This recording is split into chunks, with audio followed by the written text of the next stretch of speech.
I was arrested and like no one called me to see how I was. Nobody? No. I lost my ability to make a living and none of these people cared. And they all joined in with it and they sped up the process. Every single person I worked with thinks I'm a bigot. They never express it out loud because there's no argument for these things. They're insane positions. Should men be in women's prisons? Should men be in women's sports? Should children be sterilised and mutilated? This is purely socially engineered. Keir Starmer left the field of battle. It's ordinary people who have to fight his culture war all day, every day. I'm sure I'm on the good side. I'm pretty sure I am. How do we shift this? Always tell the truth, it's easier to remember.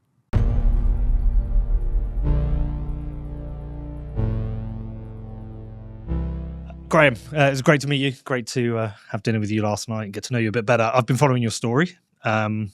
It's wild what's gone on for you. Following you as a campaigner for women's rights. But I didn't fully understand all the costs that you've paid with these principles you've taken and the isolation that you went through with it. Can you tell me about that?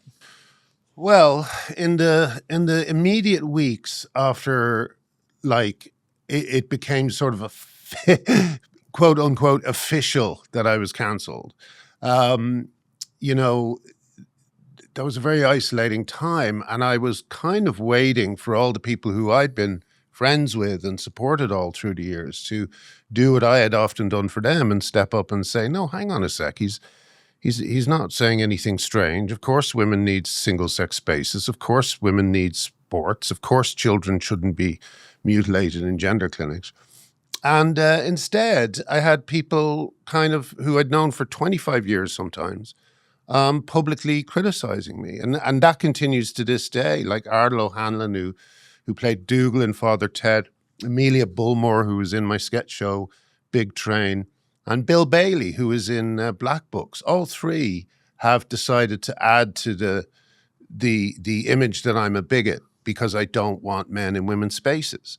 And that loneliness started quite quickly when I realized no one was coming to help.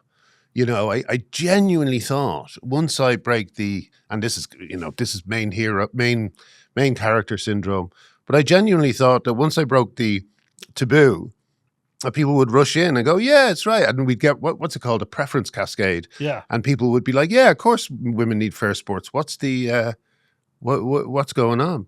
And so, you know, then I wrote my book in which I explained the whole argument and explained that, you know, my family had been doxxed. I'd been visited by the police multiple times. I've never been out of litigation since I started this because a trans-identified nutjob keeps suing me. And I thought, well, you know, now I've explained it. Now people will see. And of course, you know, I mean, I completely understand not wanting to read other people's books. I don't like reading other people's books. But you would think that Ardal O'Hanlon, who I had made famous, almost single-handedly, you know, me and Arthur made him famous. But it was like, after all that time, he couldn't even be bothered to read the book and see what my points are. Because when I spoke to him on the phone, he had no idea. I said to him, I just don't agree with you, Graham. People always say that. I just don't agree with you. And I'm like, what do you not agree with? And he says, well, and I said, hang on a sec. So you think men should be in women's prisons and things like that, and women's sports? And he goes, oh, I don't know as much about it as you do. So why are you fucking throwing me under the bus to journalists, you know? And they're all like that. And the thing that kind of gets me about it is, I don't know whether it's protective stupidity or genuine stupidity that they don't understand. Someone like Amelia Bulmore, who's a woman, you know, she doesn't understand why women need fair sports. Like, is that for real? Or is she literally pretending to be stupid to protect her career?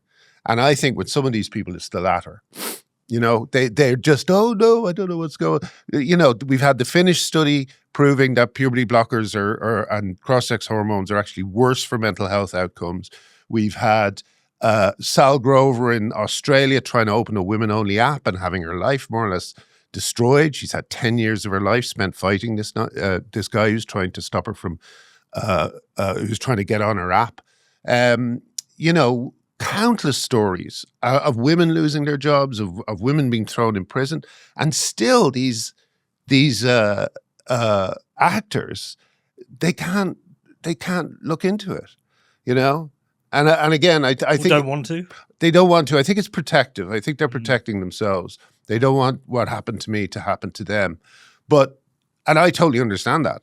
But what I don't understand is going the extra mile and deciding to stick a knife in me when when my only problem is the way I'm being perceived. I have not done anything wrong. Sure, my tone has gotten a little bit more angry because I lost my family, I lost my career, because trans activists did all this to me. And people like Ardle, Amelia Bulmore and Bill Bailey not only looked the other way and just pretend, you know, just didn't even phone to ask how I was doing, but they joined in, you know. So it's an incredible situation to be in, where all the people who are such important parts of your life, one by one, betray you, you know, and they say, "Oh, it's actually," you know, that's what Bill Bailey is saying when he says he's baffled by my activism. All three used the same phrase, by the way. They said they were baffled. Yeah, because they can't open a newspaper. But I lost my ability to make a living, and none of these people cared, and they all joined in with it, and they sped up the process. You know, so I'm of course bitter about that. But recently, I've turned a corner where my bitterness is sort of, I think I've just been through it, and I'm out the other end now, and I just think it's just humanity, you know, very imperfect, silly people, thinking they're looking after their families when in fact they're you know, a lot of these people have daughters, and I think they are betraying their daughters terribly. But so, you know, I just think it is what it is, and now I have to just kind of navigate this new reality where every single person I worked with thinks I'm a bigot. You know, is this new reality a prison, or is it liberation for you? It was a mix of both. I mean, it was obviously very traumatic losing my marriage, but since, you know, since I came over to the States, I've just felt a lot lighter on my feet. I don't feel like I'm going to get arrested anymore, which was a constant worry in the UK. I don't feel like I can get as easily sued, which was another problem in the UK. So yeah, I've been able to sort of devote myself more to writing. I'm coming up with streams of ideas. I find AI is the most revolutionary thing for a writer, in the sense that, you know, you can use it to brainstorm and actually present quite a good industry standard pitch document, or do you know what I mean? Yeah. To people. So it's the same way. I feel the same way about the AI as I did when I found out there was a script writing software called Final Draft. And I was like, you can do it, because we were pressing the space bar to get the thing in the middle of the page, writing the character's name, and then return, and then space to get the next line in the middle. It was such a pain in the arse. Or we had the name on the left and the dialogue right beside it, which just didn't look good. So then Final Draft came along, and I was like, you can get this? You can actually get the computer to do all this, you know? And suddenly our writing just sped up like crazy. And the thing about AI is I think that people are looking at it the wrong way. They think it's a competitor, but it's not. It's a collaborator. It's a tool. It's like now, I just casually, I just do political cartoons. I just describe what I want, and I put them out there. And people might say, "Oh, you're taking money away from cartoonists." Well, not really. You know, what am I going to do? Phone a cartoonist and give him 500 quid to draw a cartoon for me? You know, in some ways it's bad, because I know that kind of advancement destroyed music, right? Because suddenly physical copies meant that music sort of went away as a cultural force. And yes, I think there's similar things could happen here. We could end up drowning in a sea of slop. But I also think there's a Michelangelo and a Da Vinci and a Radiohead out there who are going to use these tools, and they're not just going to create one masterpiece, they're going to create several, because it's like giving your own talents a superpower. So anyway. Yeah. So do you feel like you've essentially lived two lives now? Yes. There's definitely two parts of my life. One is the comedy writing part, which I liked a lot, and I liked the company of comedy writers and comedians and so on. And now is the complete opposite. I don't know anyone in the media, but I do know people like therapists and policemen and a lot of lawyers. I know detransitioners. I know the parents of detransitioners. I know people whose stories will really break your heart, and as a result, I just feel it could not have helped but deepen my abilities as a writer. If the whole trans thing, it's kind of weird. It felt like it just came out of nowhere. It did come out of nowhere. It was like this explosion of trans. Yes, 2015. And this just sudden new reality that, here you go, this is the world we're now living in, and there are men who are winning cycling races and swimming races and competing in women's sports. And we had to look at it, because I told you I own a football team. We had a women's side, and I actually looked at the rules previously to when the FA changed the guidance. There was like one test a year somebody had to do, but there was nothing in there with regards to the advantages that exist or the danger. Sure. And it just felt like it just came out of nowhere. And also, you'd look at something like rugby in France, okay?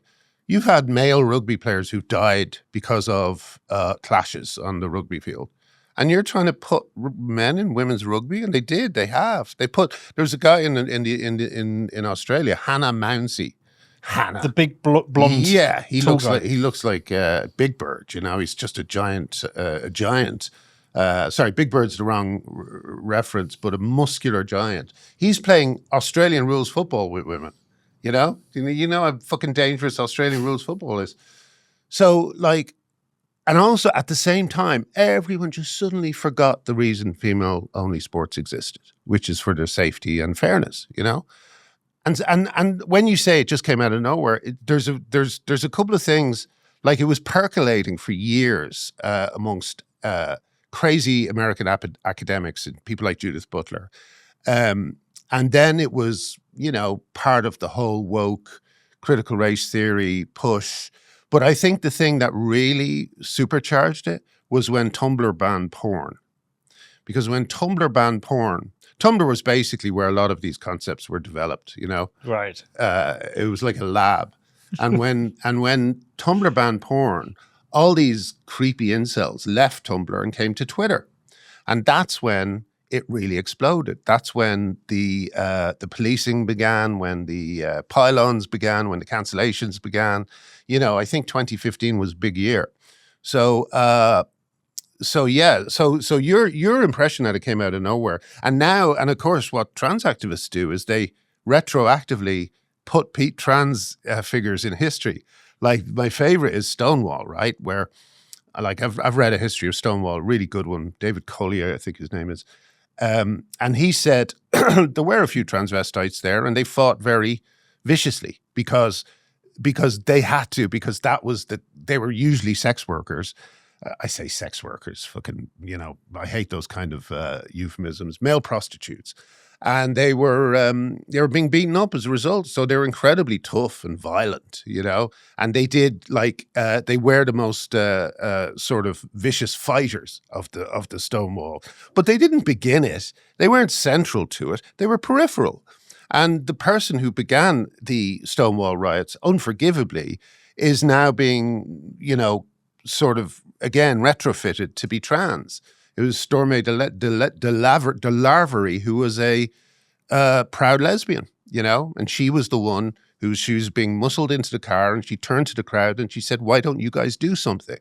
And that's what kicked it off. But you wouldn't know that to read trans activist accounts, whereby they become the general pattern of the situation, And I'm friends. Another one of my friends is guy Fred Sargent, who was actually at the protests, who knew people, the people that are being talked about.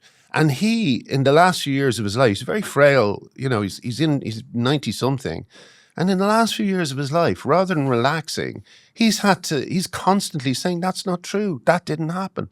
This is how it happened. You know what I mean? And I keep reassuring him. I keep saying, we will not let this go. We will not let them rewrite history, you know? How do you think about the experience of trans people now then, and how we as a kind of culture and society should deal with it? Because, I mean, you know trans people. Yes. And there are people out there who do feel like they're in the wrong body to them. Sure. They're going through whatever experience is them. There are other people who just want to dress differently. How do you feel about that now? First of all, you have to cut out the term trans people. Okay. There's no definition. And every time I ask people, what does trans people mean? They can't tell me. And I say, well, do you mean transsexuals or transvestites? Right? Because that's two very different groups. Yeah. Transsexuals, for whatever reason, I think a lot of them, you know, for reasons that I know one trans person who said that as soon as they heard you could get your penis cut off, they couldn't think about anything else until they did it, you know? Now... But you also just used the word trans there. So like how... Oh, I've used the word trans, Yeah. but only in the sense that it's a title that describes a bunch of people that doesn't really don't have any connection. Trans is the you know, the reason why language is so important with this is because it's the thin end of the wedge that's gotten everything else true. Yeah. So when you'll notice in headlines, they never say boys banned from women's sport. They say trans girls banned from women's sport. And a lot of people, they've done a number of surveys where they've asked people, what is a trans woman? And they'll say, oh, it's a female who is trans. Hold on, is that because it's a new category? Because historically, boys and men are banned from women's sports. Sorry, what do you mean? Well, so historically, you know, go to the Olympics, a man can't compete. Oh in yeah, women's they sports. just use language to obfuscate. Yeah. Like with like we had at the Olympics, we had Iman Khelif and that other competitor beating up women in the boxing ring. And the thing they tried there was they argued with a point that wasn't being made. They kept saying, he's not trans. And it was like, well, no one's saying he is. We're saying he's a man. You know, so the whole language built around this movement is designed to obfuscate, to cause arguments, to make sure everyone's unclear. Yeah, it's I can't remember your original question. So how do you feel about it now? What do you think? Oh yeah, sorry, you were asking about the trans. You know, what do trans people do now? But like, my point is that okay, there's a very, very small amount of people who have gender dysphoria. Okay, how are you supposed to tell the difference between that small, deserving cohort and the larger cohort of grifters, pedophiles, prisoners taking the piss, all the other types of trans person there are? And that's why we shouldn't use the term, because it's an umbrella that covers so many people that it's useless. You know? Yeah, and am I right? I mean, you might know this better than me, but I've spoken to people and heard anecdotal evidence that the gay community have felt like their kind of cause has been hijacked by trans. Oh, sure. And it's been negative. Oh, it's been a disaster for the gay community. I think trans is the biggest crisis to affect the gay community since AIDS. You know, like it's a little bit too simplistic to say that every trans-identified boy is gay and will grow up to be gay. That's a little bit simplistic. There's all sorts of reasons why young boys assume a trans identity, but it is, I think, the majority of kids, or just by a hair, who do turn out to be gay. So what's happening to young gay men, right, is they're growing up and they're noticing, even as if you can get as progressive in a society as you want, okay, but you're still going to get homophobia. It's a pipe dream to think there's not homophobia. So kids are growing up in often very homophobic surroundings. Their friends are, you know, making fun of gay people, whatever it happens to be. So they've got all the usual problems to do with growing up, being gay and coming out and all that sort of thing. And they're now being offered this other choice, which is there's nothing weird about you. You're not gay. Don't worry about that. You're a woman, you know?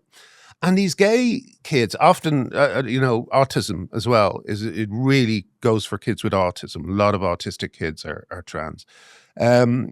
they grab on to things that they think will make them, they're unhappy in the way we're all unhappy, because who's happy, and they grab on to things that they think will help. And unfortunately, not only,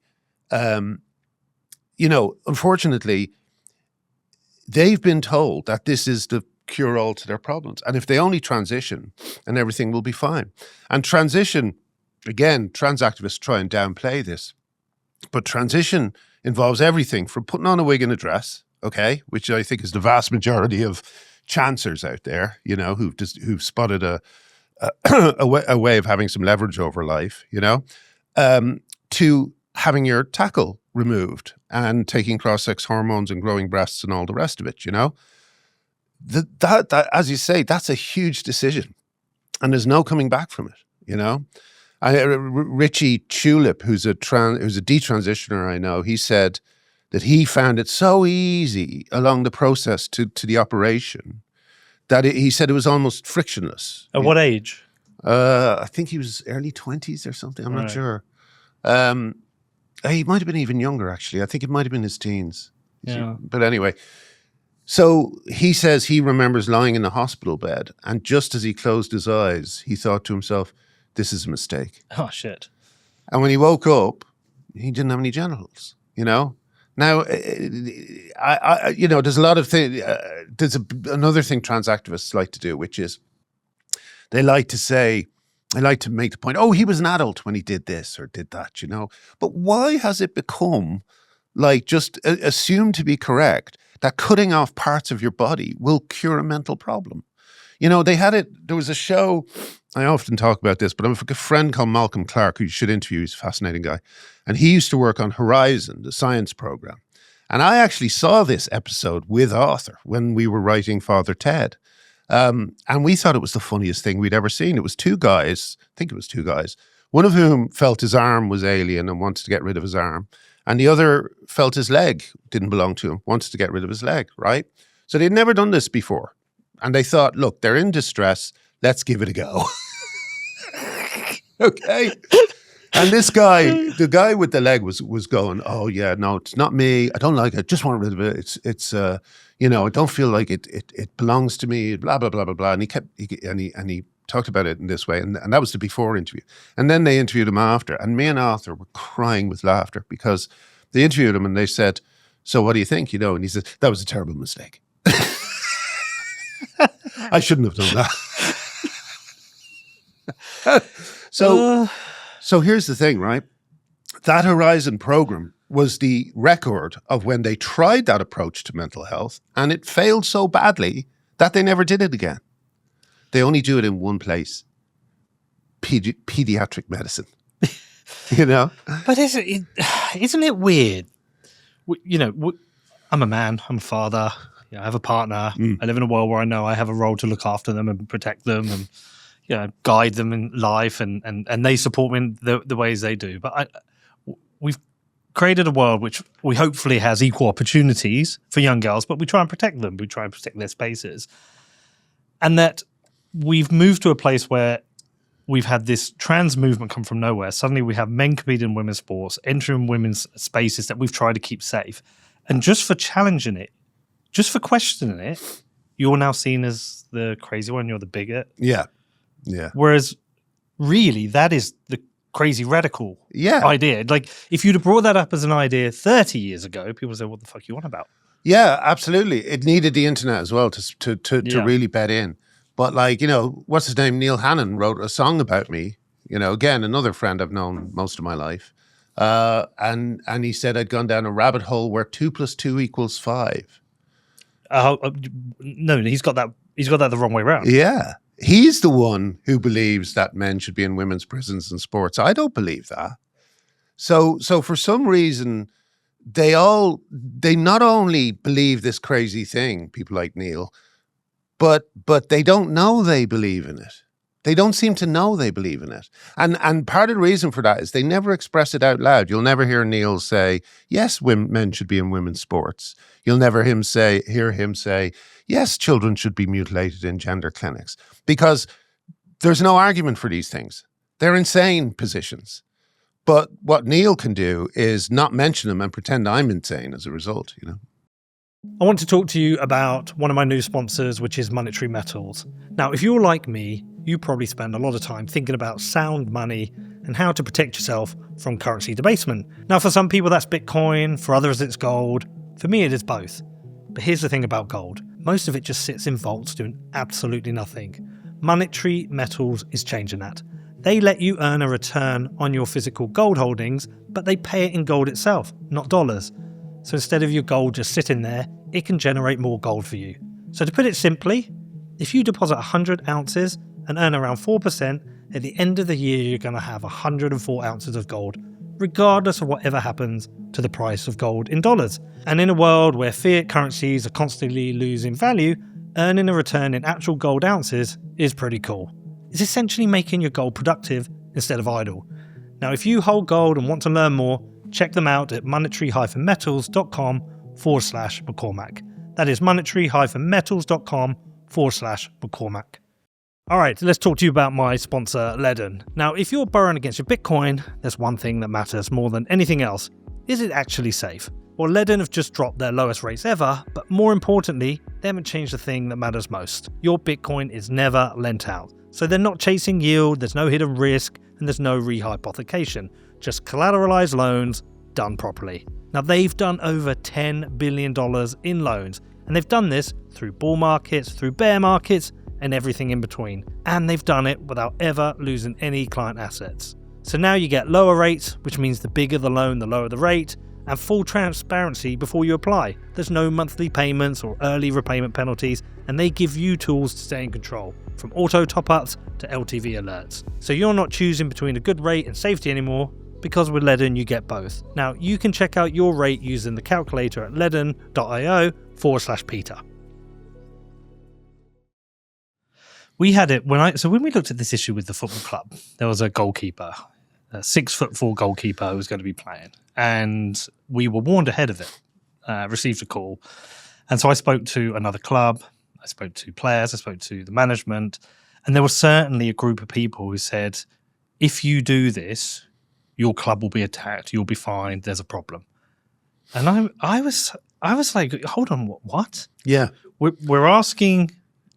You're asking a team to sacrifice a place to somebody who's trans, who is a man. You're quite direct on this. You just don't have used the language. I think you have to be personally. Yeah, fine.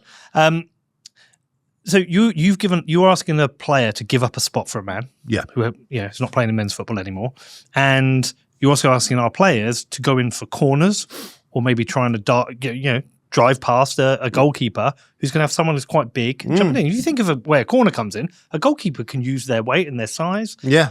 And so, one, it's unfair, and two, it's dangerous. And you're saying, I can't even question this? Yeah. And there was kind of a culture of silence. It's a bit like politics. I noticed that there's this thing where what you think and what you say can be different things. Yeah. There are people who maybe would say want to vote for reform and never talk about it, but the ballot box are like, I'm voting for reform. I think the same existed with this. Yeah. I mean, it's crazy, isn't it, that such a basic thing could be such an unsayable, and it's the only way this movement can get ahead is through subterfuge, through forcing things. Have you heard of the Denton's document? No. This will bore everybody in the GC circles who's heard it a million times. But the Denton's document was, there was a legal firm called Denton's, huge legal firm. And they did pro bono work for, I can't remember who it was, but it involved ILGA, which is this collection of gay or LGBT plus, shall we say, organizations across Europe, okay? So they produced a report, and the report is literally a guide on how to get unpopular policies passed without anyone knowing, And Ireland was congratulated for never having a media discussion about self-ID before it was passed in 2015, I think. So self-ID is now the law of the land in Ireland, and we've had men and women's Limerick women's prisons. Now there's a guy, Barbie Kardashian, who's a violent, psychotic misogynist. I'm not being pejorative. I know who you mean. Yes, he's a very dangerous man. He's allowed to go into any female-only space along with any woman in Ireland, right? Remind me of his offence, because I don't want to say it in case it's wrong, but I think I know. He threatened to kill his mother. Yes. He tore the scalp off a social worker. Yes. Yeah, he's nuts. He's like a sort of. Wears miniskirts. He wears miniskirts. He wears giant breasts. For some reason. He's clearly somebody mentally ill. Yeah. Yeah. And women had to, like, I heard one woman saying that they went into the courtyard to get some exercise. And the men wouldn't be allowed, this was in Limerick women's prisons, the men wouldn't be allowed to walk with the women. But they were in these cells where they were, for some reason, just able to look at the courtyard, right, through lifting up and looking through it. And they would just say disgusting things to these women as they walked by. And it's like, wow, like society agreed that women in prison were of so little importance or consequence that you could put the rapists and murderers and often the kind of people who drove them into crime, and a phrase a lot of prison people say, behind every woman in prison there's a man, you know, and you know, a potential rapist is escorted by men in uniforms into the prison. It's the same with the sport thing. That's how little we think of you. We're going to put this bloke in goal, you know, and he might be able to hurt you. But that's how little we think of women, you know. We're going to put you in prison and we're going to house you with rapists, which is against the Geneva Conventions during wartime, you know. So, you know, all of this stuff is like, I used to have a problem, which was the scandal was so big. When I tried to describe it to people, Stella O'Malley put it as you get a touch of the splutters. Because you're trying to talk about the gender surgeries and then sport, you remember sport, and then something else. And it's like, this scandal is so big that it needs, you know, I've often thought, people say, oh, you should write a comedy about all this, you know, but I can't, because the actual truth of it is so funny and bizarre that all you really have to do is make a documentary. But if you made the right comedy about it, it might be the method to deliver the message. I thought Chappelle did it brilliantly when he told his trans story. Whereas at the time I was like, this can't be real. And then I did the research. It was real, yeah. It was real. Yeah. Yeah, well, you know, Chappelle is like me with a microphone. I spent most of my life learning how to write, you know? So when I get up on stage with a microphone, I'm doing so very much as an amateur. I'm learning from first principles, you know? So it's not so easy for me to just grab a mic and become a sort of stage performer, you know? I've never really liked myself as a physical presence in the world. The thing about the transition is that I know the fear people have of it still. And in some ways, you know, the people who are against this movement, yourselves, the J.K. Rowlings, the long list of people who've stood, you know, made sacrifice for it, have kind of won the argument generally. Not entirely, but generally, in that there has been a certain changes with the International Olympic Committee and the Football Association. We're seeing those changes, right? Yes. So the issue's being won, but at a time when it's being won, they're not taking the win and running over the line with it. And there's still a big fear. You know, even making this show, I know there's going to be some people upset. Just that even the conversation's happening, I expect there would be sponsors who wouldn't want to be included in this episode. Sure. So there is still a big fear around this. Mm-hmm. Where do you think that comes from? It comes from people like Bridget Phillipson and Starmer in the UK example, not following the law. Like, you know, they're basically saying that they don't agree with the law, and as a result, the fight has to happen among individuals. You know, there was a video the other day of a trans-identified man going into a female-only toilet, and people were screaming at him, and the guard was there saying he's not doing anything wrong. And that's what I mean when I say, because Keir Starmer left the field of battle, it's ordinary people who have to fight his culture war all day, every day. They have to fight it in courts. They have to fight it in police cells, police stations. You know, it's the lack of clarity. It's the and the avoidance and the cowardice of people like them that's stopping these wins from really resounding. And the other thing is that you have something like the Finnish study that came out recently, another very solid piece of evidence that says there is no benefit to giving these kids these drugs, and in fact, it might be harming them. Have you seen much about it? I've heard of it, but I don't know have you the detail. seen the BBC talk No, about it? of course or not. The No. BBC, they don't want to touch these issues. Yeah, but like they do has to want to happen touch here. them, but only positively, you know? So when something like the Finnish study comes along, they effectively bury it just by ignoring it, you know? Well, I think it's up to conversations like this for it to happen, and I people know, like yeah. yourself, and because even this week, the rest is propaganda had the American politician, Yeah, Sarah McBride. Yeah, I forget, And they were cooing over him afterwards. Yeah, and it did make me laugh because it was 3 men discussing women's issues. Yeah. And I would say on a personal level, I think I didn't oppose it early enough for a little bit of fear. Sure. I oppose it now. Yeah. I think I don't know if there was a trans person who came into my football club and they wanted me to refer to them as a woman, I maybe would. But I don't know if I haven't squared that circle as, am I doing harm with that? I know you think I am. Well, let me put it this way, right? First of all, there's no reason for you to say to another human being anything other than you and your. So when you're addressing the person, it's only when the person leaves. No, it might be like, oh, can you grab her a beer or grab him a beer? Right. And I haven't felt the need to do that. And I don't know, because it's like, if that's what they want, I don't care. There's a current controversy going on with Rowling because she used female pronouns for a man. And now there's a bit of a ruckus going on. But like, my rule is in private and public are very different. I will never call a male she and her in a tweet or in an interview like this. I'll never do it.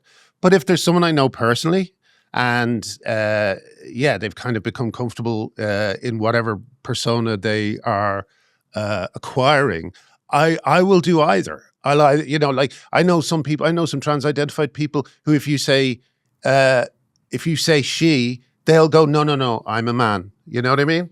Well, you know how the so it's so I found that women have a better transition to man visually than men to women. Yes, and it's not always the case. But the reason I bring it up, that there's a fellow I know in Bedford, right? I knew him before I knew he was trans. Yes. And then I found out, and I was genuinely, holy shit, I didn't even fucking know. I'm not going to then suddenly flip to refusing female pronouns. And that's where I've kind of found myself. Absolutely. But I don't think the problem will last forever anyway, because once it becomes better known that testosterone, and the reason women look more convincing than men is because testosterone wreaks more havoc on women. You remember what you were like when you were a teenager. Yeah. In that case. Yeah. Imagine living your life as a woman and then getting artificial testosterone. A lot of lesbians are becoming straight because it supercharges their sex drive and men are the only ones who will fucking have sex with them, you know? Do you know what I mean? So it's like there's and also there's been more incidences of women pedophiles. And it's not just the fact that men are being called women that's leading to that. There's also there have been like a few, not very many, but a few. And again, it's they cannot regulate their emotions on testosterone. They cannot regulate their sexual impulses on testosterone. It's a fucking fatal drug to give to people. And the other thing that happens is that they are 4 times more likely to die of a heart attack. They will go into early menopause, right? So all of this to grow a beard and to be a small, unconvincing man, it's not worth it. And that's the thing that's not being communicated to these people. And they're being allowed to just take these drugs. It's very fashionable to do so. And they're all going to die young or they're going to get dementia because it brings on early menopause, which sometimes leads to dementia. These kids think they're turning into young men, but they're turning into old women, It's really sad. Shit, yeah. How do you make sense of who you are now in the world? In that, when you were a writer, so pre this whole scandal, you knew what your job was to do, was to write something funny, sell it, and then continue that on. That was your job. Yes. I expect a very clear, easy way to define what your role in the world is and what you were doing. Yeah. How do you define what your role and goals are on the activist side? Do you even know, or is it free? No, I take it by. I had some people helping me who were great. There was one woman who did a week in the war of women. Her name was JL, and she did a weekly update because there were so many news stories coming in, and so many of them were scandals that I just thought we have to be covering it on a weekly. There's too much happening, you know. So she did for about 5 or 6 years, or possibly even longer. She did a weekly thing where she rounded up in very plain language what we call the war on women, you know. And having that was helpful. And I was basically on an editor role on that. And I would write the occasional piece when an idea struck me. But now I just have to attend to the website a bit more because JL has moved on. And I have to actually start making it work for myself. I can't keep up with the news. There's too much news, you know. What is your role in this? So I usually write long form pieces. You know, I try and think of a subject that will illustrate the issue, and I write a long form piece. Like I recently did one on the Denton's document that explains, you know, everything that laid out. So yeah, no, I just kind of dip in where I think I've got a good idea to either explain something to people or to make a joke or whatever it happens to be. And the rest of the time I'm writing comedy, you know, I'm back to writing films and comedy, which is a privilege, you know. Good. How do you know when you're cancelled? How do you know that moment? Is there a moment where there's like, you're in the eye of the storm and like, oh shit, it's a lot of tiny cuts. Oh, yeah. It's a lot of tiny cuts. It's ringing up a friend. I remember this friend of mine who I used to know. He was a writer. He worked on The Thick of It and things like that. It's ringing him up, and just him not saying much on the other end of the phone, you know, and then like hanging up and never hearing from him again. You know, it's things like that. It's little things. I met these two guys on the street in Dublin. I used to know a bloke and his girlfriend, and there was that initial thing of the shock of meeting me and, oh, hello, how are you doing? And, you know, all that. And then during the conversation, I could see a sneer developing on his face as he kind of remembered to assume the look that is appropriate for meeting a monster like me, you know? Yeah, a monster. So it's just loads of things like that. And after a while, you stop phoning people because you don't want to, you know, as soon as they hear who you are, you can hear a click, and they either go into, you know, they go very quiet and monosyllabic answers, or you know, you get the occasional person who's all right. But that uncertainty meant I just lost touch with everybody, really. Is there a flip to that? And there was, like, for example, when Chelsea said, oh, I've contacted Grant Linehan, I was, like, blown away. For two reasons. Obviously, huge Father Ted fan, loved your work, and just wanted to meet you. And then also think of you as a bit of, like, a hero for stepping forward in a way that I, you know, when I look back, go, I should have done more. Yeah. You know. It was confusing, though. Yeah, but as you lose one world, you gain this other world. Sure. Yeah. And is that a better world because it's people you actually trust because they're coming in a better way? Oh yeah, I now realize that, you know, I used to think I was just a charming motherfucker. Well, you're very. But the truth is that I was associated with success, money, and fame, and I realize now that all my friends from that period, that's the only reason they hung out with me, you know. And so when all those things dropped, they disappeared as well. So the whole you architect a fake world? Yes, I did, and I didn't realize I was doing it. And you know, you're comfortable in it because, you know, you're comfortable in it. You don't realize that, oh, when the time comes, and as I always put it, the Nazis come through the door. You know, your friends, the people you thought would protect you, are the ones who go, "He's in the attic," you know. And it's like when you realize that.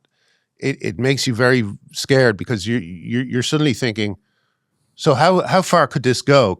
I was arrested and like no one called me to see how I was. Nobody? No. Nobody. You know? You. Huh? I'll call you if it happens. Yeah, I must give you my number. me and my dad will come down and see you. Yeah. I just can't believe no one called you. Because in my world, the world I live in, which is, let's call it conservative, independent podcasting, everyone was like, "This is a fucking disgrace." Yeah, yeah, but you guys are like your career depends on telling the truth and not being what the mainstream media are, not being avoidant. Whereas actors, I mean, in once I a lot of actors who I worked with didn't say anything in my defense, but I have to say, as long as you're not coming for me publicly, I don't mind that. I understand it, because it's a very vulnerable world. You're going into meetings and they're saying, shall we pick you to be this character? And it's very frightening for actors to not know whether if they go into an audition, they're not getting it because they were nice to me, So I understand them staying out of it. The thing that I don't understand is when they talk to press and pretend to be confused over women's rights, Well, are they in some kind of shameful way leveraging you? Are they like standing on you and pushing you down to push themselves up? Oh, yeah. It's essential, because journalists are some of the worst trans activists out there, especially entertainment journalists, and they are the ones who will encourage these guys to get that to get that quote, And of course, none of the actual issues are ever discussed. Everyone's just baffled why I would take this terrible stance, and that's the end of it. Well, Bill Bailey, he can fuck off. I mean, he can have his own form of cancer. I won't watch his shit anymore. Well, I mean, no one's more surprised than I. I thought Bill was a lovely bloke, Yeah. And I thought Amelia was lovely, and I thought Ardlo Hanlon, I would have called him one of my closest friends, but none of them have any honor or loyalty or even concern for their own daughters, and I find that pretty disgraceful. Yeah, it just makes me wonder, what is it we're all doing then? Like, are we all architecting fake worlds for ourselves just to protect ourselves? And what does that mean? Like, how will we reflect on that as we get older? I think there's a number of things that are also happening at the moment. I think there is a thing that screens have given us, which is and connectivity have given us, which is a feeling that you can cut people off from your life and it really won't affect you. And often that's true, because you've still got your online world, you've still got your the people who like you, the people you've directly met who agree with every position you have. But if your brother doesn't likes President Trump or something like that, then he's out of here. And I think people find that easier in a connected world. One thing that people used to always say to me is, how's the wife? How's the family? And I was walking through a train station one time, and a guy said it to me, and that's the last time he'll say anything in person to someone. But I could tell that the reason that he initially was brave enough to do it, he just did not expect any consequences. Well, hold on. What was the consequence for him saying that? What? What was the consequence for him saying All that? I'll say is he won't ever say it to anyone again, And like it's like he didn't realize that you can't go up to someone and insult their family to their face. He did insult him. He wasn't asking. Oh, how's the family is a sarcastic question. So no, because trans activists broke up my family and then said, how's the family for I the next thought you 10 were years? saying he was saying it with compassion. No, not at all. He said it as a joke. And you could see he was totally relaxed. He just didn't think anything would come of it. But it's funny because like in the online world, we say the crazy shit. I'm terrible at it. On Twitter, I just fucking hammer people. But you get into the real world and it's like you don't expect it to get transplanted, but that is transplanted into the real world. And yeah, what a dick. 2 people did it to me, and neither of them will do it again. And it's like but I think that's an extension of what we were talking about with the screens. Yeah. They just don't really see that there's consequences to behaving like an arsehole. I mean, I think these have got a lot to answer for anyway. Just generally, my friend said this to me about a year ago. I was with him. I think I was in LA, and he said, I'm going to tell you something, and then tell me what you think. He said, have you seen Alien? I said, yeah. He said, you know the bit where the parasite jumps on the face? Yeah. He said, that's your mobile phone. I was like, and it's never left me. Yeah. I've got a thing that I say. It's people sometimes don't catch up with me on this one, but what I think the mobile phone is closest to in our history is a horse in the Old West. Because in the Old West, if the reason they hung horse thieves was because if you stole someone's horse, it was a death sentence, right? because you couldn't get the incredible amounts of distance between places to survive. So it was a distance. So they would kill horse thieves, you know. Losing your phone, for me, is like a bit like losing your horse. It's like you would feel completely bereft at sea. You know, you don't know even where to begin. With getting your shit together, you know, and it feels to me like our phones are now. You see it with people. Where's my phone? Where's my phone? Yeah. You know, and once I started noticing, and I'm terrible for this too. You see people walking down the street, and their phone is in their right hand. It's never in their pocket. I've been weaning myself off it. So I was sat in front of the TV about a week ago. I started deleting apps. Just loads. I put a tweet out, and it must have been like 150 apps. And one bloke said, "How have you got that many apps?" I said, "Go and count yours." He's like, "Oh shit!" And then I delete one every single day. Yeah, good man. And I want to get to the point where I only have the ones I need. And when I say need, the parking app, so I can park. Yeah. The British Airways app to book a flight. Anything which is a distraction app, I've got nothing to do. I'm trying, and I'm weaning myself off it. What about ChatGPT? Would you keep that on? Well, yeah, interesting, but that's a tool. But if I found that replaced it became the distraction, because what I've realized is a lot of the ones which are distractions are work ones. Mm-hmm. And so if I'm in work mode, I'm on my laptop, I'm opening and I'm working and it's closed. But it's trying to get out of that habit of I'm trying to remember the last time I watched a film without a phone, just being distracted. I want to go back to watching a film from start to finish. I want to read books. And so like X is the final boss. Yeah. I've got to get rid of that. TikTok Oh, that's gone. Yeah. And Instagram went because I got sucked into the reels. But I've looked at the time on my phone and it's just the graph's going down. Oh, interesting. So I think I'm weaning myself off it. Yeah. Well, you know, I mean, but part of my thesis about all this stuff is that we never had the discussion about what the internet was doing to us. You know, like the guy who wrote the book, The Coddling of the American Lie. Jonathan Haidt. Yeah. He pointed out that after 2007, young women's depression went, you know. So, you know, why haven't we had a discussion about that? Why don't we have like a similar campaign to the anti-smoking campaign saying, don't let your kid, you know, be on a phone? You know, why don't we? His book, Anxious Generation, his latest book, I think every parent should read it. I think it's a horror story for parents. When you read that book, what you find out about mobile phones, and that's effect. I mean, if I had young kids now, they just would not have a phone. Yeah. I'd go through all the bullshit with them. I think that book's incredible. Actually, afterwards, really pissed my daughter off. Yeah. I wrote to their headmaster. I said, I think you should read this book. And then I think you should ban phones in school. I think they should go and pouch at the start of the day. Yeah. And if you do it, you have 100% backing from me. And I think you'll get it from other parents. Yeah. He did write back to me. And I actually saw him and spoke to him about it. He said, well, it's challenging this and that. But he explained that like lunchtime used to be playtime. Yeah. And now then it became phone time. Did you see the Friends video? It's just the titles of Friends, but they're all on phones and they're just like, they're just looking at phones, they're just doing this. And it's then it cuts to them in the cafe and they're all just doing this, you know. And first of all, it's funny, but then you think, yeah, that is it. That's what we're all doing. No one's with anyone. Everyone's off with someone else while they're with people. And, you know, yeah, I mean, you know, we sound like two old men, but like, but my central point is that because we never had the discussion about what the connectivity was doing to us, what the distraction was doing to us, what the addiction was doing to us, we never had the discussion about, because we never had the discussion about that, when trans came along, it was just accepted as being just a thing that we all had to put up with now.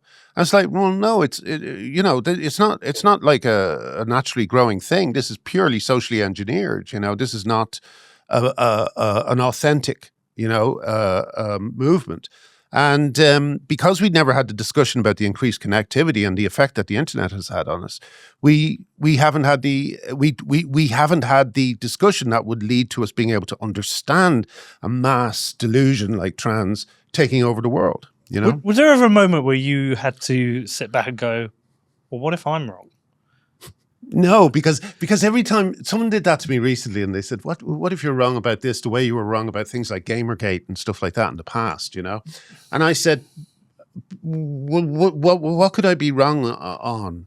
Should men be in women's prisons? Should men be in women's sports? Should children be sterilized and mutilated? What am I wrong on?" So I guess what I'm talking about is, like, I'm with you on all those points, but more about you feel the need to use direct pronouns of what they actually are. Do you ever You'll think, notice I don't do that for anyone who is I don't like tap people on the shoulder and say you're a man. No. I say it when people are trying to pull a fast one, and that's when I'm direct, because it's like, hang on, this is a scam? Yeah, because you get a guy talking about, a bloke, with long hair who may or may not be a transsexual, right? Probably isn't, because the figures are something like 95% do not get any surgery. And he's entering a conversation about women's rights and holding forth as if he's a woman. And it's like, no, hang on a sec, mate. These people are women. You are a man trying to... Like, I often describe it as like a beekeeper dressing up as a giant bee to collect honey, You're a man trying to convince these women that what you're saying is feminism, right? Because you're using the word woman a lot. But when you say woman, you mean something else. So at times like that, it's absolutely essential to be clear and to say, stop it. You're being dishonest, The rest of the time, I as the cliche goes, live your life. Do whatever you want.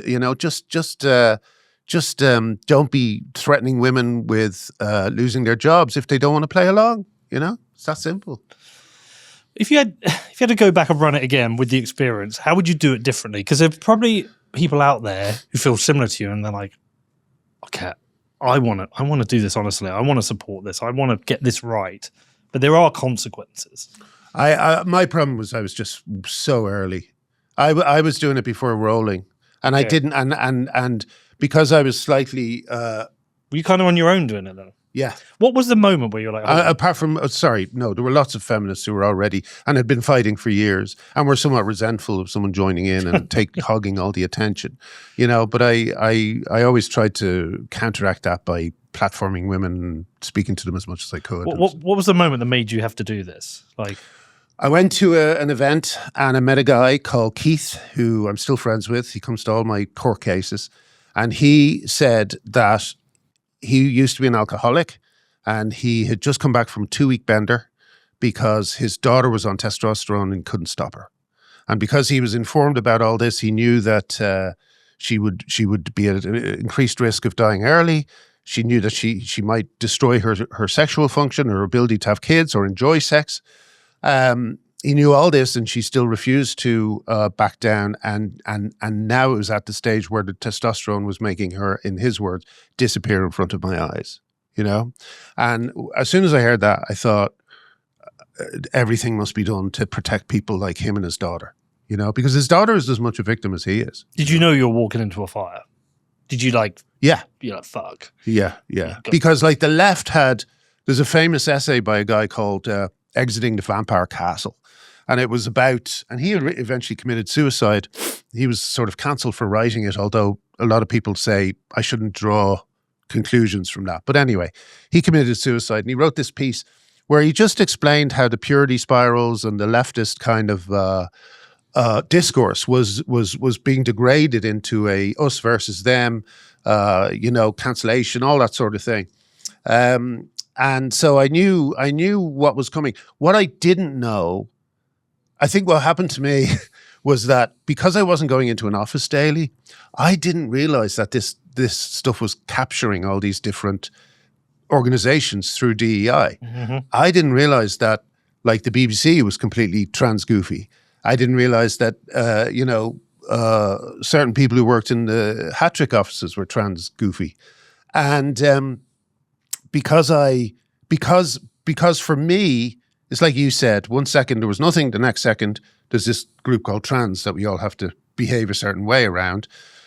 But that, for most people, I think it was a much more gradual affair, because DEI was coming in and telling them all these sub stories and so on. And, people were I remember once, this was one moment where I thought, I went to do an advertising job, and the bloke who brought me through the door was a young intern type age, and he had breasts, and he had a white shirt on, and he had a black bra that was visible through the white shirt, right? So because it's a fetish, and they're trying to.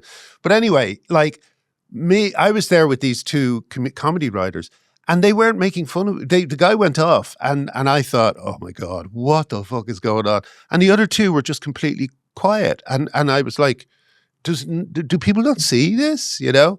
And I realized that they were more used to that culture and were keeping their mouths shut. Whereas I just thought, this is the most bizarre thing I've ever seen. Took my daughter to a concert. She it was an emo punk band called Pierce the Veil. Okay. We both like good, decent band. Sure. There's not many people my age there. So we go to Deftones, there's a load of people my age. We go to Pierce the Veil, there's not many.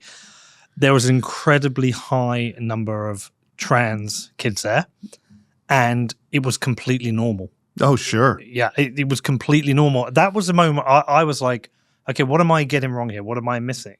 Well, you know, like I think what I think is a bit sad is that what this generation wanted was just to have the kind of childhood or teenage years or young person years that we all had, which was you find your tribe, you find your music, you hang out with the people who are in the same tribe, and you have a great time, and take drugs and have sex. You take drugs, have sex, and if it's a certain, you know, depending on what time it is, you either wear a stupid oversized puffer jacket and take ecstasy, or you paint flowers on your face and take LSD, you know.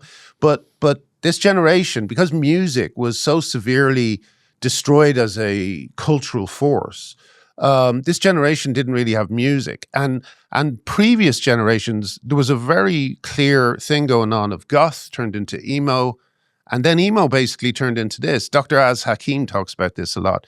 He says that this is just goth that's going through a change and is evolving, you know, and it's now turned into this thing. And the reason why now the style is like faded blues and pinks and really unpleasant colors, everyone looks like trash. You know, there's no fashion, there's no art associated with this movement. It's all very ugly. It's very leaning into your negative qualities, you know. And there's no music, you know, there's no particular music associated with trans, right? Except maybe with the odd emo band like you're talking about. But basically what's happened, these kids don't have a culture. The culture has been created, whereas before the leaders of the culture were people like the Beatles. These days, the leaders of the culture are grifters like Judith Butler. So is the culture, we had kind of like community-based culture. I was in the That was the other thing. I was in the rock. Yes, physical spaces. Yeah, skateboard culture. Yes. They've really got a homogenized culture that's come from online where everybody is individual and can be what they want. Yeah. If that's a victim, that's that as well. And there's so many other things that are kind of tied up with it. Like, for instance, a lot of trans activists are so vicious and savage about their activism because it's their bottom line. You know, they're doing porn. You know, you get these young guys and they've been told all their life that sex work is work. They transmax, or whatever the current phrasing is, tuck their penis in between their legs, and make a lot of money on things like OnlyFans. So I mean, it's really for me, it's worst generation time because, like, you know, in the past we fought the Nazis, or you did anyway. You fought us. Yeah, exactly. And then this generation is what I call wanking for coins, you know? And it's like such a fall. How is someone whose job is masturbating on camera, how are they going to move on to having a family or something like that? And the answer is a lot of them won't, you know? Well, this is where I have a lot of sympathy for Andrew Wilson's position. I was with him yesterday. We recorded a show, and fascinating guy. Would never want to debate the guy ever. He's incredible. But he made the argument in the trigonometry show. He said, I think Christians should be the rulers. And Constantine pushed back on him, and he came back and said, well, do you want it to be us or the people who want you to be able to put your arsehole on camera to make money? Yes. Like, who do you want in charge if you have a choice? Yes. And I was like, okay, I see your point. Yeah. You know, and I understand about freedom and liberty because I'm a freedom guy. But at the same time, it's like, well, what have we done? I mean, this is one issue, trans, but I don't know if it's my age, Graham, but I'm just like, in every direction I look, I feel like everything's going to shit. And maybe that's me being stuck in the UK because that is going to shit. But I look across the island, I'm half Irish, and that's going to shit. It's Europe. I mean, really, it's Europe. Europe, for some fucking reason, have these incredibly lax immigration rules that are, without a doubt, changing the demographics. Especially in Ireland. I mean, but that immigration is one issue, but economics, like, we're just being stolen from constantly by government. We've made everything unaffordable. I mean, people just cannot afford to buy homes until they're in their 30s, 40s generally. The roads are covered in shit. Our political leaders are all useless. I mean, the entire Labour front bench, I mean, I throw them in jail. They're utterly useless.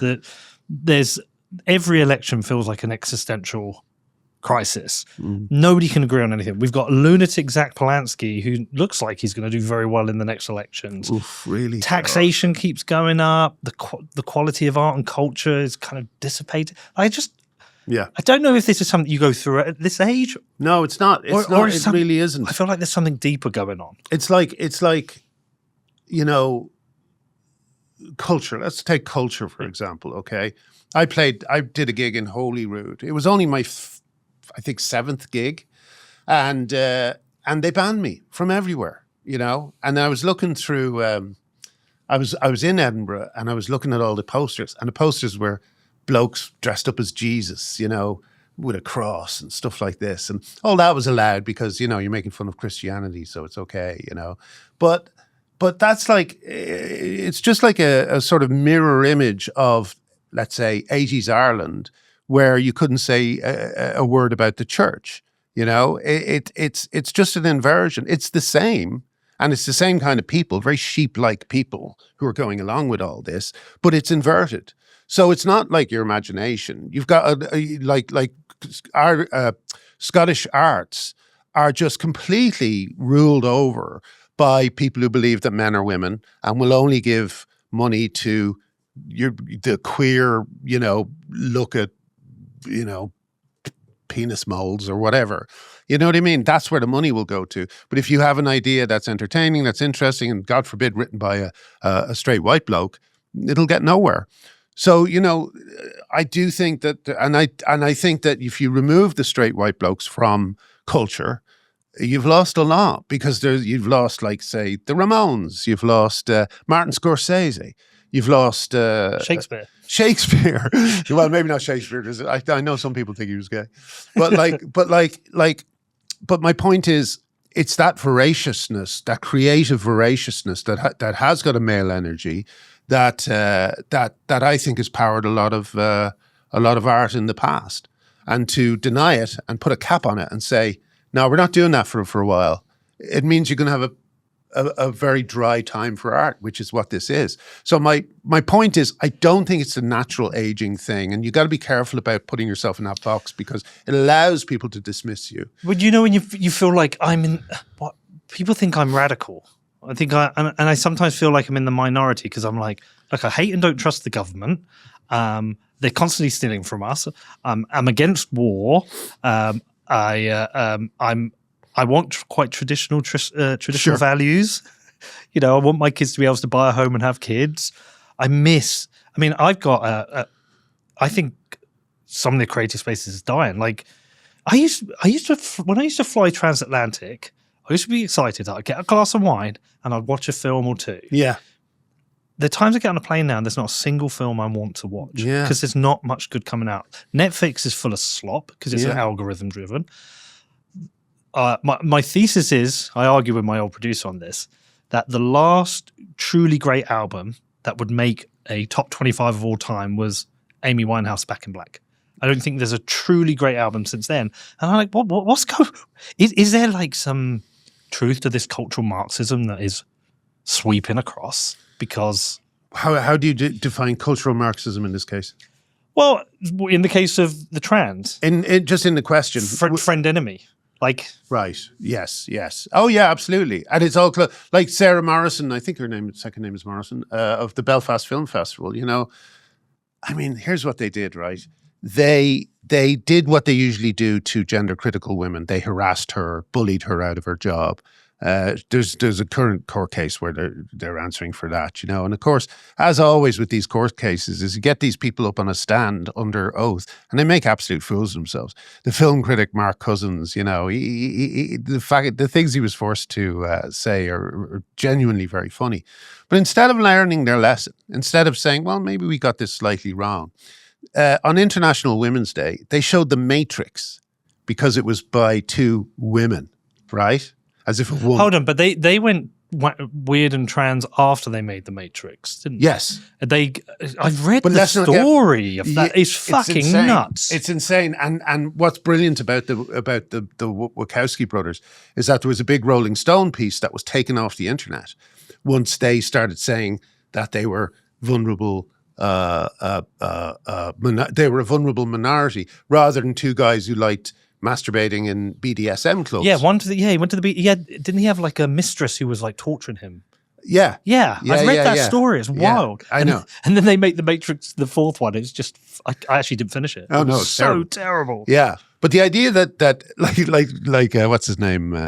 I've forgotten his name. It's jumped out of my head. But anyway, there's a comedian, very funny comedian, and he said, "No chick made The Matrix."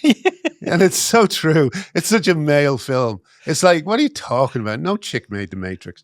So anyway, but just to troll Sarah and to troll any gender critical feminists paying attention, that's what the Belfast Film Festival put on International Women's Day, and they got a trans a band to sing a song and stuff like this. So the whole thing, the programming for International Women's Day was just basically spitting in the face of women, Well, we had a period where it felt like for a year, every major women's event or award was won by a trans person. Oh, and it could be like, it's not women's, but Eurovision would be a trans person. Yeah. International would be a trans. Like it was every single one went to a trans one. Eurovision's fair enough, but the one that I found funny because it was a show I was involved in was Motherland recently. Oh, yeah. And it had like three of the actresses from Motherland and that Jordan thingy bloke who took his cock out on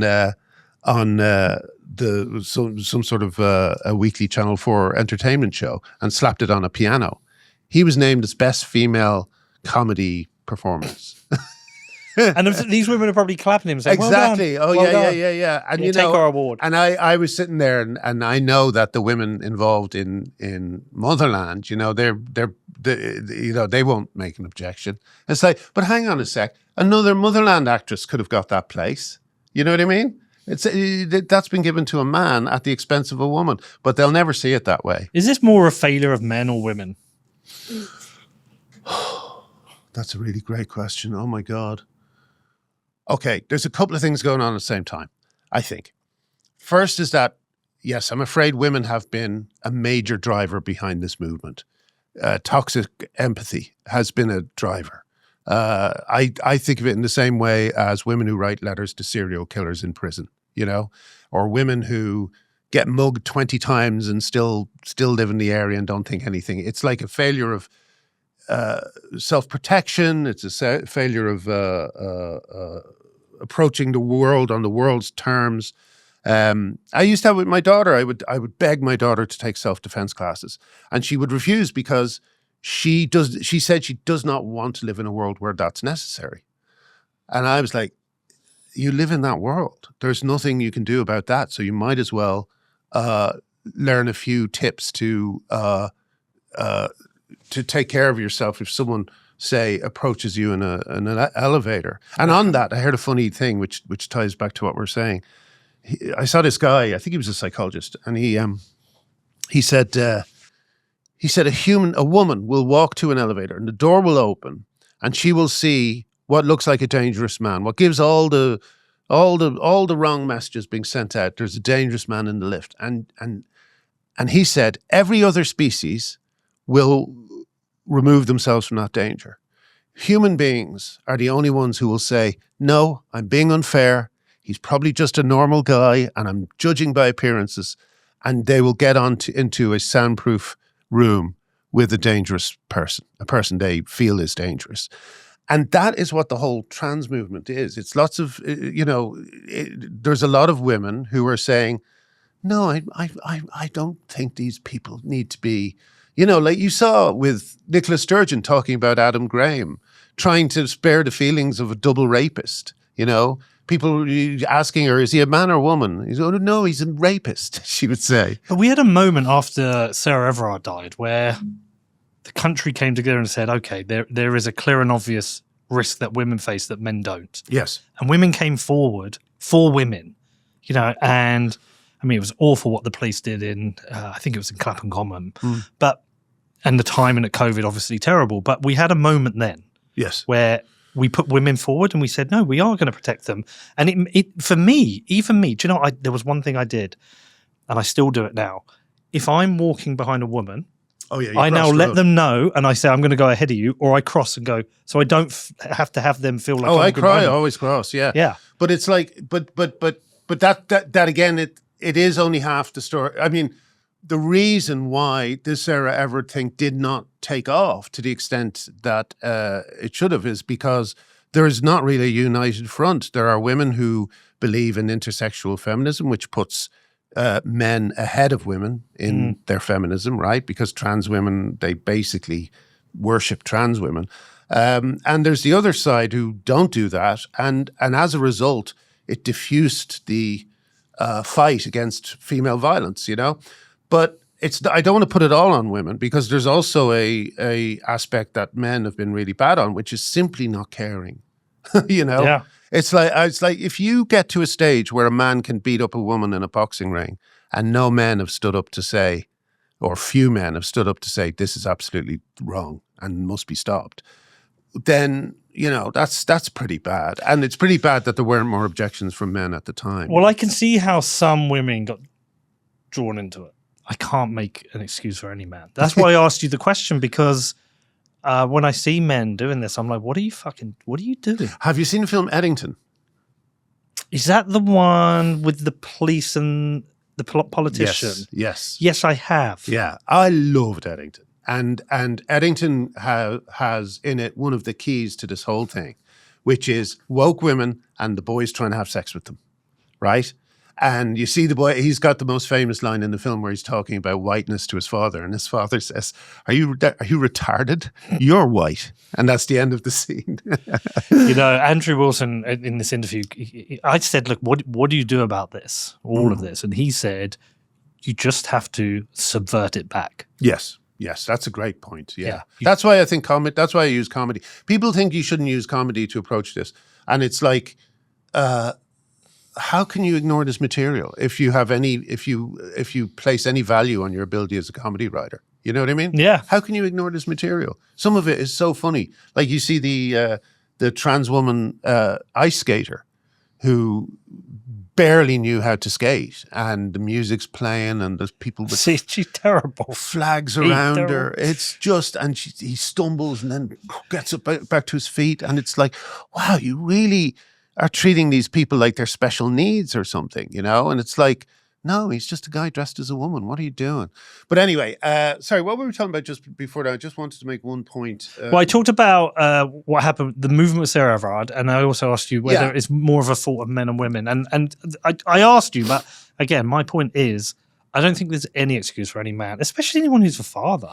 Absolutely. I mean, you know, I would say, I would have arguments with people about this, and I would say, I mean, you know, my brother-in-law was publicly came out against me very soon. I'd never had a kind word. I'd never had a cross word with him, and he publicly called me mad and stuff like this. He has a daughter, you know. It's like, what are you doing? Why don't you? You know, surely you don't want your daughter in a female-only space with a man. And of course, they never let the argument get that far. They just sneer and call you a bigot, and that's it. But I just think, I can't imagine being a father to a daughter and not fighting this fight. I think that would be like the worst kind of cowardice, you know? Yeah. I do wonder how, that was a big part of the conversation with Andrew Wilson. It's like, it's easy to diagnose problems, but like, how do we change things? Because I want a better world for my kids. I want my kids to have kids and afford a home and have a nice life. And I see this downward trajectory. And I'm like, I'm sure I'm on the good side. I'm pretty sure I am. How do we shift this? And I don't have a clear answer because I look at the UK. I think Zach Polanski is genuinely mad. I think he will destroy the economy because he doesn't understand economics. I see him gyrating on stage with a guy who looks like he's probably a stripper from a BDSM. Yeah. And I'm like, what, where are the parents going? Yeah, like no, not this. Yeah. And But you notice Mutt Ali wasn't there. Well, of course he wasn't there. Of course he wasn't there. I mean, it's the Trojan horse. We all know what's going on there. It's these groups get together and they use each other. But I look at these young people and go, what are we offering them? And you can't offer the opposite side. You can't offer reform because this guy's in suits and ties. Exactly. And hunting hats. And where is just something good and normal we can offer people? I know. And that's kind of speaks back a little bit to the fact that there's no culture. There's no real culture for kids at the moment because they're going to Green Party conferences to dance, It's like they just want to be young. Yeah. And, as you said earlier, we were talking about Palestine earlier, and you were saying it's a natural thing for young people to look at Palestine and feel that it's the bullied people and so on, especially given the propaganda that's coming, that's released to that end. But you do expect more from people like Polanski, who's a grown man, and presumably is able to read, and presumably, I've been reading about the targeted assassination programs, which is like a potted history of Israel, and you see just how bitter the war has been, and how awful it was in the past, and how determined the Palestinians are to kill every Jew on the face of the earth. I'm not saying that means that you change your allegiances, but it certainly should inform the debate. It certainly should inform the discussion. So is their culture just activism? Is that it? Where we had the young people, we had music. Yeah, exactly. They have activism. That's it. It's activism. And then you get to dance and have sex with people who are nearby. It's great. It's a way of meeting up and so on.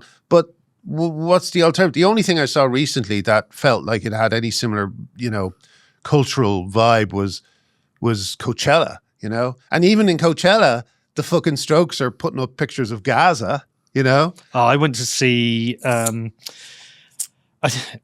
went to see Massive Attack. Yeah. I think it was in London. Yeah, they're really gone.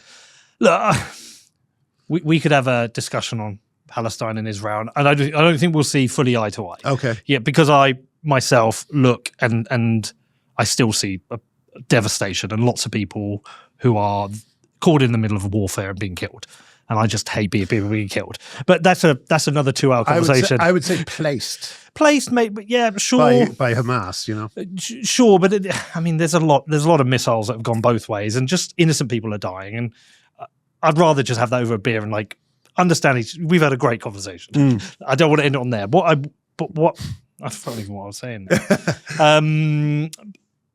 It was, where were we on? Yeah, where were we at? We were on cultural. We were on this. Yeah, they don't have. We had music. Yes, we had music and comics and physical media. Yeah, we had magazines. Yes. We had, whether it was my era of Kerrang, where I had my heavy metal magazine, and me and my friends, we would go to Tower Records and queue up to meet Sepultura and get our thing signed, and then go to Brixton and have a concert, and then smoke weed in the park, or we'd go skateboarding.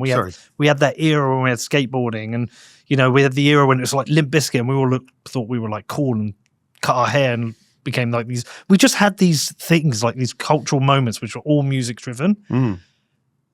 Their culture appears to be activism. What is it I'm fighting for? And look, there has been activism through music through the years. Yeah, but this is constant activism. It's almost like with school, we're not breeding children to think critically about the world. We're breeding activists. Well, yeah, and not only that, but like useful for the government. It seems to be like there seems to be certain kinds of professions that form a sort of activist class, like teachers. Yeah, a lot of NHS people which is crazy. Girl guiding, it's like they think. And I saw a video the other day of UCLA, which is it was a law students, and they were shouting abuse and barracking and standing up and making their phones go ping while this guy was talking. These are lawyers, right? So the whole kind of culture switched into Let's stop dancing. Let's stop having sex with each other. Let's start changing the world. And the thing they want to change the world on are fucking like Palestine, right? Not Sudan or any other conflict in the world, and trans rights, which are not rights, but men's demands. And these are the two things they're devoting all their energy to. You know? And mass immigration. Mass immigration, yeah. And socialism. Socialism, which always and everywhere fails. Well, you know, sorry, Harry Eccles. Jordan Peterson is a neighbour, and I really love him, and I'm worried about him at the moment because he's very ill. Yeah, but you know, I remember him talking about some of the atrocities that the Russians carried out, including, you know, I don't know, I forget exactly what he was saying, but it might have been something about killing everyone and chucking them into a big pit, let's say. Yeah. And the audience cheered.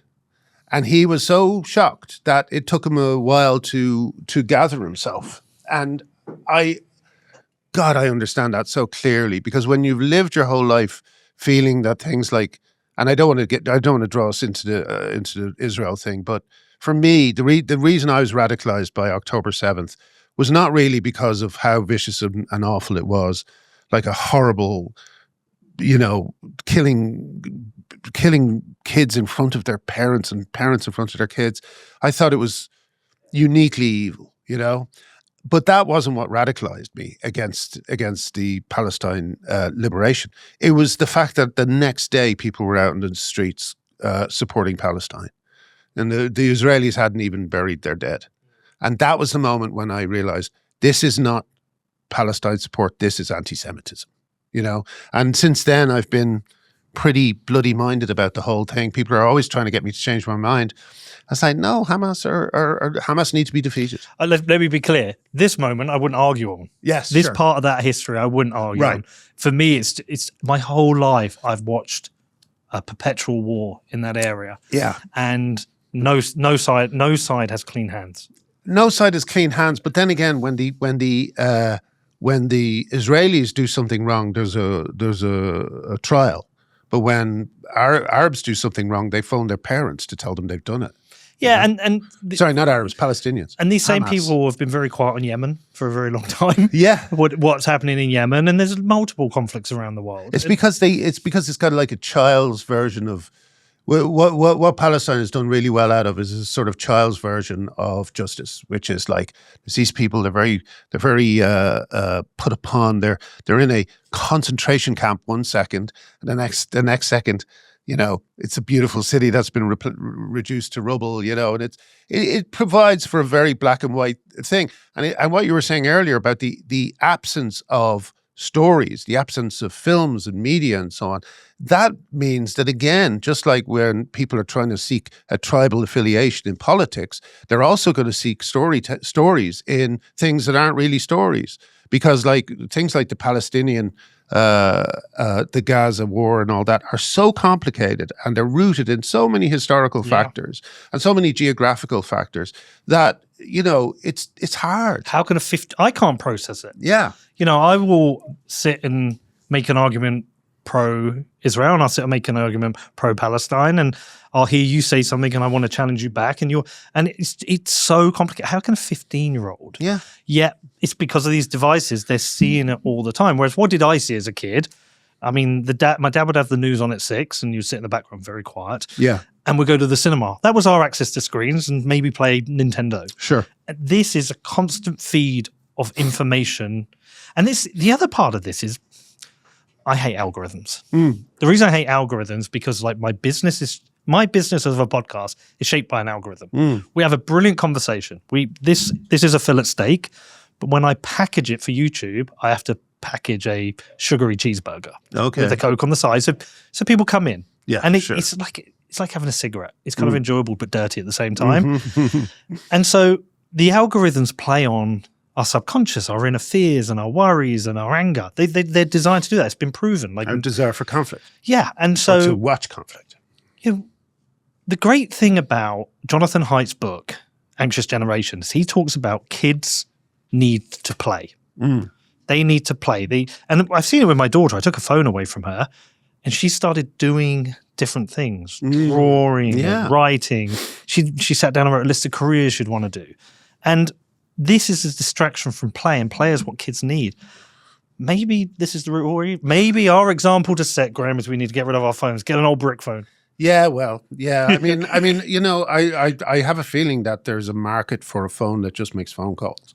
And if you sold that to parents, you'd make a billion. And you know what I mean? Well, there's a thing called the Light Phone.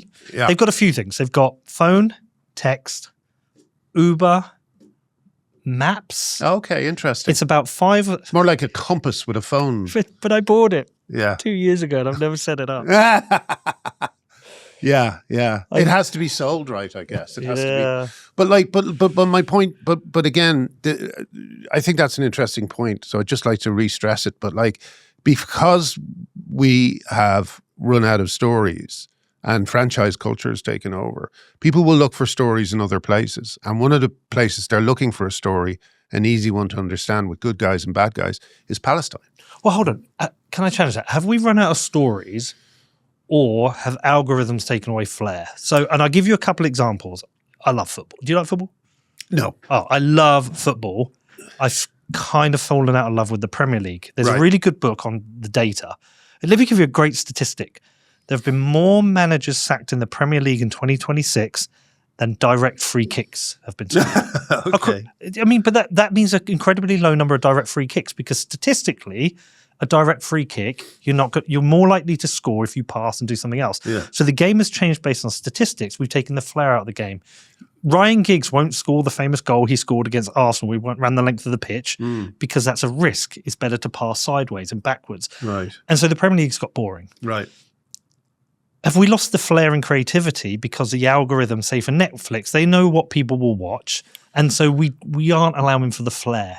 People forget one of the key things about creativity, because art is the craft of. Sorry, is that the right way to put it?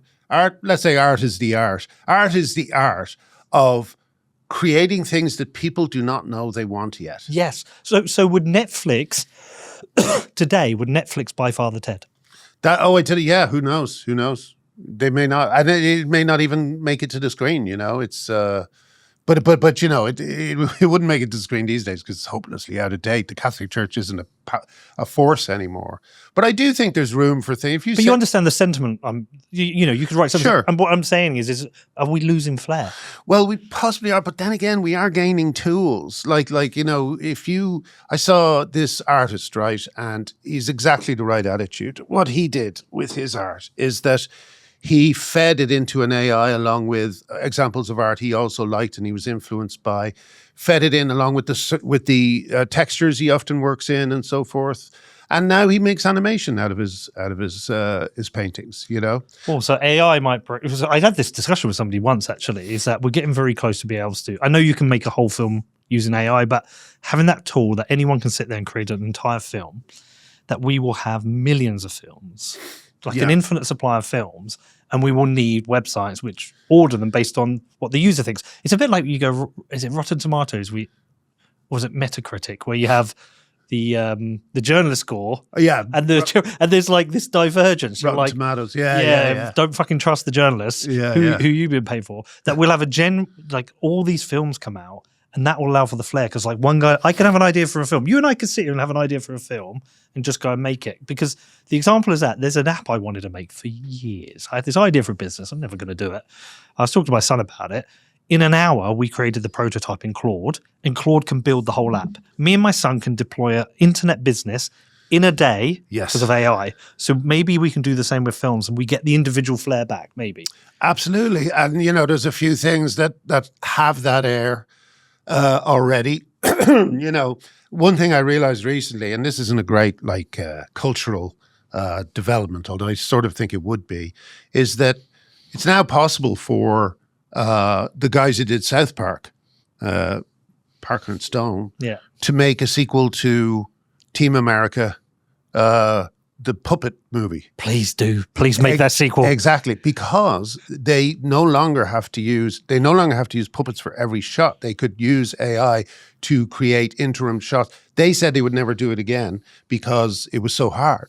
Right. But AI now makes that possible, and we could get a Team America 2. That is one of the few films I would like to see a sequel for. I think it's one of the funniest movies ever made. Have you ever seen the hidden clips? The cut? No, let's look at it. So there's a whole, there's you know the sex scene? Yeah. There's like the cut version. They made it. It's no. fucking terrible. That's so grim. It's terrible. Look, I'm conscious I've taken a lot of your time. This is incredible. And I'm so glad to meet you. And I'm like, what you've done's amazing. And you know, I love Father Ted. So it's just an honor to meet you. But just a couple of closing questions. Yeah.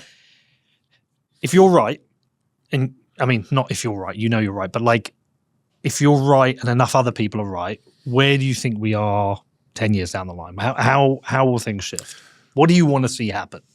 Well, unfortunately, in 10 years, we're going to have to deal with the thousands of kids who were told that they should transition and will be left almost like victims of a war, you know, with scars and wounds and mental problems that won't go away. So one thing that's going to have to happen is the entire medical apparatus is going to have to shift to detransitioners and helping them through life, you know, which is going to be tough.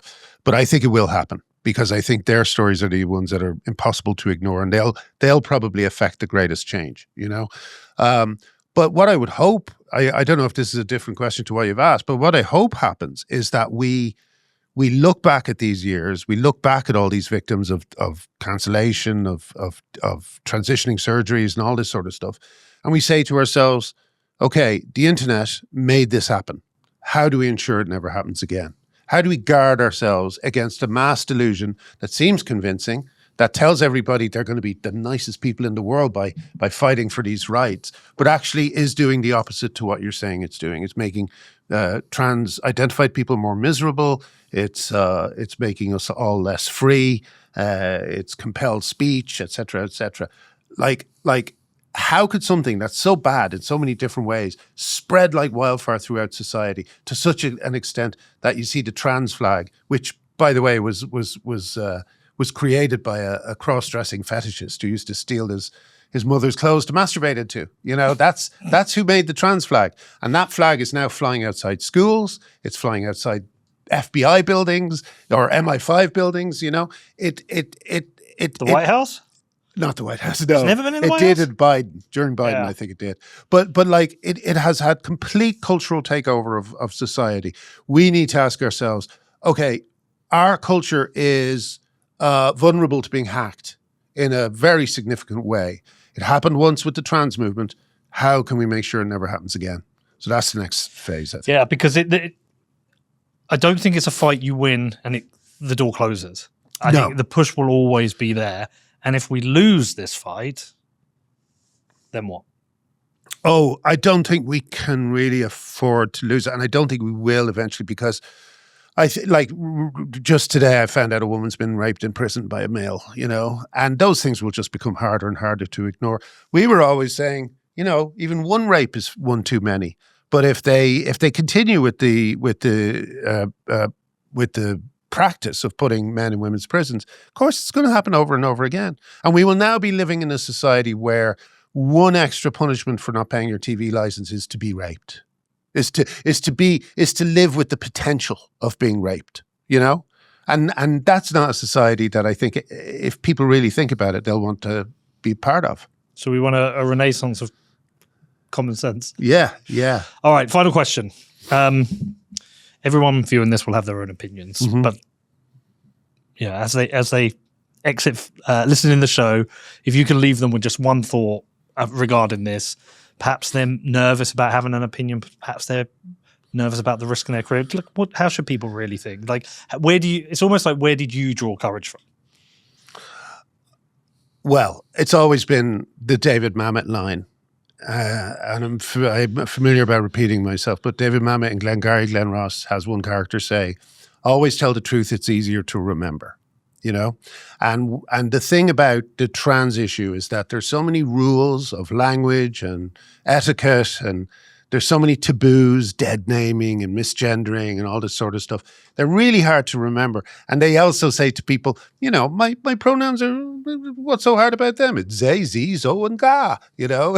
It's like, well, actually, that's kind of hard to remember, you know? But like, if you tell the truth and you stick to the truth and you stick to basic common sense, you can never be tripped up.